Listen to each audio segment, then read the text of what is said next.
again, friends. Welcome into Gamecock Central Radio. Emerson Phillips joined by Gamecock Central staff writer Collyn Taylor for a look at the Gamecock defense today. Counting down the days until kickoff. We're just over, it's about 5.5 weeks until kickoff now for South Carolina and North Carolina State. That game will take place in Charlotte. 3 o'clock kickoff on Saturday, September the 2nd. And Collyn, coming into 2017, I think the number one question surrounding Gamecock football is who's going to bring pass rush this year. The Gamecocks have not had a good pass rush since the days of the great Jadeveon Clowney, and the pass rush was not very good much of the year last year. Now, South Carolina did start, a young group on the defensive line last year, and they're going to have a pretty young flavor again this year, but there is some talent and some experience back on the defensive line, so we're going to talk about the defense today. Let's start with D-line. Collyn, what reason is there to believe that the Gamecock pass rush can improve this year? Will Muschamp has made that his moniker over the past year or so, trying to, tell pass rushers that they need to come to South Carolina, that they're going to be used immediately. I think that was one of the things he said after that Clemson game when they lost pretty big, that, pass rushers, we need you to come to South Carolina. We need you to, come and change this, because the defensive line just didn't get it done last year in terms of pass rush. They ranked 12th in the SEC with 21 sacks total last year, which is just over a sack a game, roughly about 1.6 sacks per game. And they couldn't get to the quarterback with enough consistency. It seemed like they'd have one great game where they did, got to the quarterback consistently, and then others where they couldn't find a rhythm off it or defensively. But they do return some guys. Dante Sawyer's a guy that saw time last year, Taylor Stallworth, Ulrich Jones. All three of those are seniors. And Will Muschamp said at SEC Media Days that he challenged those three guys, Sawyer, Stallworth, and Jones, to play better this year, because they need them a lot in terms of run stopping and pass rush. And then you have DJ Williams listed as the starter at defensive end opposite Sawyer, who played really well last year in almost every game. He's 6'4", 251, showed flashes of what he could become in his career. And he's a speedy kind of defensive end. He's able to rush the passer on occasion, showed that he could potentially do that. And I think that they have a good crop of defensive linemen returning that, if they continue to develop, could better that pass rush that was near the worst in the SEC last year. Collyn, talk to us about freshmen on the Gamecock defensive line that could play. Every time I talk about freshmen and the possibility of freshmen playing going into a football season, and this is year in and year out, I go back to a radio interview I did with Ellis Johnson. It must have been 10 years ago. I was talking to him about certain players on defense that might be able to contribute, and asking him about freshmen. He was the Gamecock defensive coordinator at the time, and he said, we do not rely on freshmen to solve SEC problems. And the Gamecocks have got some SEC problems right now on defense, let's be candid. So let's talk about Brad Johnson out of Pendleton. Does he play substantially this year, and who else, part of this incoming freshman class, could help out on the D-line? Brad Johnson's obviously a guy that the coaches and most fans are expecting to have a good year. I think he works his way into the defensive line rotation, maybe not start right away, but get some time early on and hopefully makes an impact for him to stay in the lineup.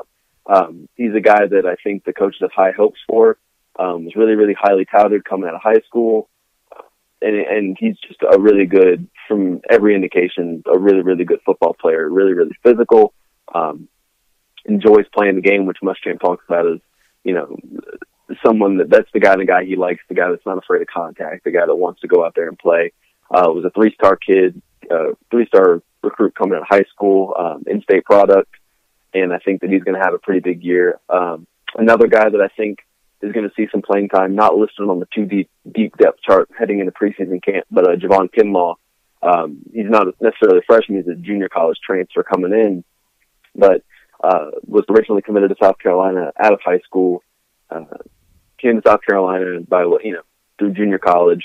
And he's just big. He's a big defensive tackle that I think can clog up some offensive line gaps and give way for maybe, the defensive ends and other defensive tackles along with the linebackers to rush the passer, stop the run, things like that. But I think he's a guy, was a 3-star kid coming out of high school, is a guy that can potentially make a difference. Is just a big body on that defensive line that could also pick up a lot of sacks and a lot of grit plays and nasty plays at the line of scrimmage there. So I think those are the two guys that I will look out for on the defensive line. Boy, just 21 sacks a year ago. You said 12th in the SEC, only 14 teams in the league. So plenty of room for improvement there.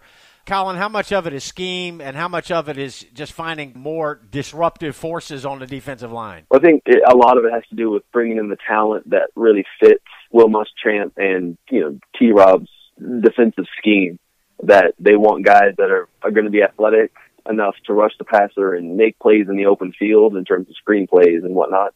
But they also want guys that are big and, strong, that can kind of push back these 6'6", 280, 320-pound offensive linemen in the SEC too. So, Will Muschamp talked a lot about that at SEC Media Days. He mentioned a lot of, tailoring his defensive scheme to the players he has on defense. So I think that through the first little part, you might not see as effective a pass rush, just trying to figure out what they have.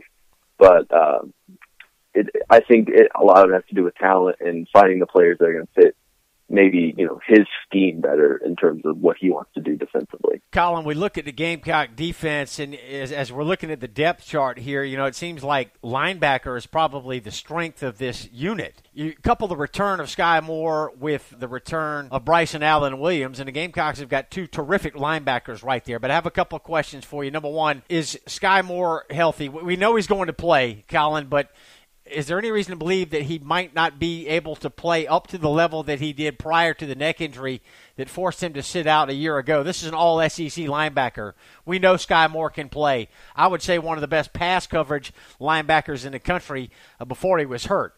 But how is the injury and sitting out last year going to affect him? Do you even really have an answer for that question? Do we even know at this point how he'll be affected by that? And beyond these two, Collyn, I don't see much depth at linebacker for the Gamecocks. With Sky, fans know that he's going to be really good, and I think the obvious question, like you said, is can he shake off playing for a year and hit the ground running and play like he did before his injury, which was, like you said, an all-SEC linebacker. He was, phenomenal the year before he got injured. So I think, if he comes back and shakes off that rust, then he's going to be, one of the best linebackers. That linebacking core is going to be one of the best in the conference and maybe even in the country. And, going off that, there's Bryson Allen Williams, who was one of the best linebackers in the SEC last year. And he wasn't really working with a lot of, big name talent like Sky Moore. And I think that, Sky, both are listed as the outside linebackers, and I think that really gives them a lot of freedom to not only stop the run and cover players, but also contribute in the pass rush as well. I know Will Muschamp talked about using Bryson Allen Williams more in that kind of pass rush capacity, to where he's used as, coming off the edge on blitzes and maybe in that, weird butt position that they install. And like you said, going back, they really don't have a lot of depth after that. Sky Moore is actually listed on the 2 deep depth chart behind TJ Brunson at middle linebacker. I think that there's a lot of questions of if one of these guys goes down, or who's going to step up, or who's going to be in this rotation at linebacker. Another guy that I know Muschamp's excited about is Brunson, local kid, played his high school ball in Columbia, played a lot his freshman year. He's a rising sophomore. Played a lot his freshman year, not as a starter, but kind of in that rotation of linebackers. And Muschamp said the biggest leap in development between year 1 and year 2. And Muschamp has all the faith in the world that TJ Brunson is going to be a middle linebacker in the SEC, and just a really good kind of calming presence between Moore and Bryson Allen Williams, to kind of hold down the fort in the middle, to let them kind of go and make plays on, in the flat and on the outskirts, where he's kind of holding things down in the middle. So, but other than that, there's really not a whole lot at linebacker. I think once we get into camp and kind of see who's taking reps with the number 2s and who's really working there, then we'll see kind of who's going to elevate themselves into the conversation to play in the the linebacker rotation. But right now, we really just don't know who's behind, Bryson Allen, T.J. Brunson, and Sky Moore at linebacker. Yeah, T.J. Brunson, a local product. You mentioned he's from Columbia, played at Richland Northeast High School, and I think a fan favorite. I think a lot of Gamecock fans very familiar with him because he played high school football in Columbia, and he chose to stay at home, 6'1", 228-pound sophomore, played primarily on special teams a year ago, but has been slated for good things at South Carolina since he signed with the Gamecocks a couple of years ago. So we'll keep an eye on T.J. Brunson as well, part of this Gamecock linebacker core that appears to be good at the top but a little bit thin. Gamecock Central Radio, Emerson Phillips with Collyn Taylor. We're talking about the Gamecock defense here as we are approaching the start of 2017 Gamecock football, and we invite you to download the Gamecock Central Radio app. We've got this phone app that's available on the App Store, and it's on Google Play. To subscribe to our podcast, search for Gamecock Central Radio on iTunes, SoundCloud, and other popular services, or just visit radio.GamecockCentral.com. The app is free. Our podcasts are free. Download the app today.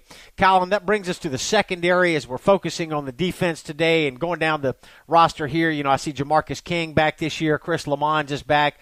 The Gamecocks' top two corners from a year ago. Rashad Fenton in there as well. But safety was a concern a year ago. I thought Gamecock safeties did an admirable job last year considering the Gamecocks didn't get a hell of a lot of pass rush. You mentioned the 21 sacks last year. So talk about the DBs. In terms of the secondary, you're really trusting a lot of guys that they're going to go out, they're going to have a really good offseason. Jamarcus King and Chris Lamont and Rashad Fenton all being those players that you really hope bulked up and got better from year one to year two inside of Muschamp's offense or on Muschamp's defense. That's a big thing. But at safety, DJ Smith and Stephen Montag are two guys that are listed as the starters right now. DJ Smith actually led the team in tackles last year with 80, and which is not a good sign for defense if you're leading tackler as a safety. But he's a guy that can make plays. He could come up and stop the run when he needs to. I remember that big hit in Tennessee when the running back turned the corner and DJ Smith was there playing the run and just rocked him. He's a guy that can make plays all over the field.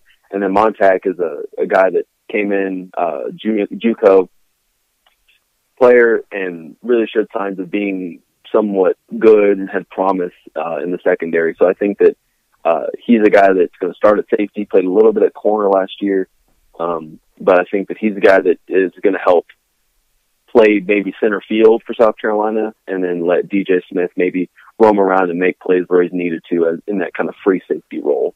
With Stephen Montag maybe in that safe safety kind of, last line of defense. And then at corner, Jamarcus King and Rashad Fenton are listed as the number one corners going into the preseason camp here, which starts up next week. And I think that's going to kind of stay the course for a little bit. I think Chris Lamont obviously is listed as the number two behind Rashad Fenton. He could see himself into that number one role. Either one, whoever doesn't win the starting job, I think, is that nickel corner for right now.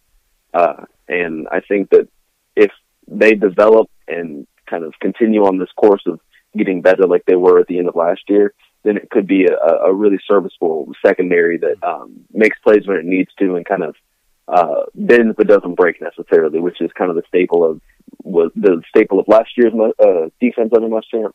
And I think that's going to be a lot of what you see this year in terms of they give up a lot of yards, but maybe not necessarily a lot of points because they play so well in the red zone and force a lot of turnovers in the red zone and make teams kick field goals instead of punching in for touchdowns. Collyn, I thought the Stephen Montag story or situation last year was very interesting. It was intriguing to me because when the Gamecocks opened camp for preseason a year ago, Montag was not on the team. And he came in, I think it was the first week of preseason camp, and ended up having a really good year. It showed me, it was a sign to me that Muschamp was concerned about the safety position a year ago and the secondary as a whole. He was worried about depth, and Montag was brought into play, and I thought he played admirably. I was very impressed with Stephen Montag a year ago. Maybe not an all-SEC caliber player, but he certainly wasn't expected to be last year, and I thought he did some very positive things for the Gamecock defense, and he was pressed into what I felt like, might have been a difficult situation for a lot of people to step into. So I thought that was interesting in and of itself, just the fact that he didn't come in until the first week of preseason camp, and then he ended up playing a lot last year. So let's talk about Jamey Williams. We talked a little bit about Brad Johnson earlier, incoming freshman who could play, and Jamey Williams was probably the headliner of the Gamecocks 2017 signing class.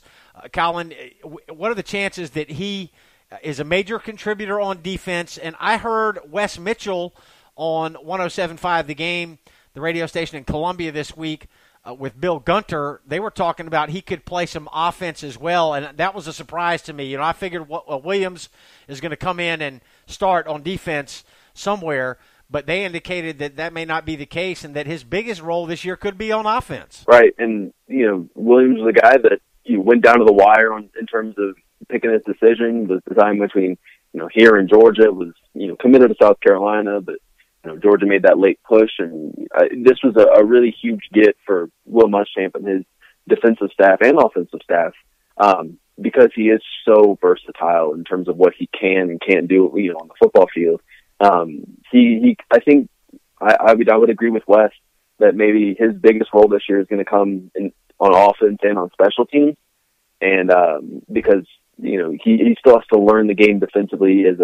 He's not going to step in and be your number one cornerback right away. He'll serve in that nickel role probably in terms of rotation as a defensive back, and but I think they could use him similar to what they used Deebo Samuel for last year in terms of catching these screen passes, these slant routes, and letting him, who's a natural playmaker, make plays with the ball.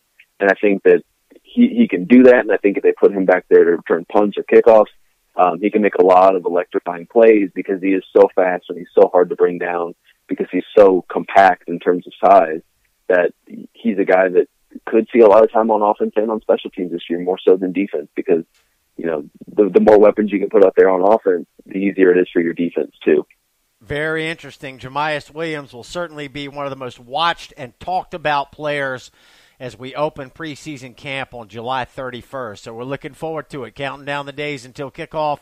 We'll come back. We haven't really touched on the special teams yet. We previewed offense earlier this week. Today's show about the defense. We're going to get into a whole lot more here on Gamecock Central Radio. Looking forward to 2017 Gamecock football. Collyn Taylor, good to have you again here on Gamecock Central Radio, and we'll have you on again very soon. Thanks very much. Absolutely. Looking forward to it. I enjoy it. All right, that's Collyn Taylor, and I'm Emerson Phillips, and this is Gamecock Central Radio talking Gamecock football, and we'll do it again soon here on GCR. Thanks for being with us.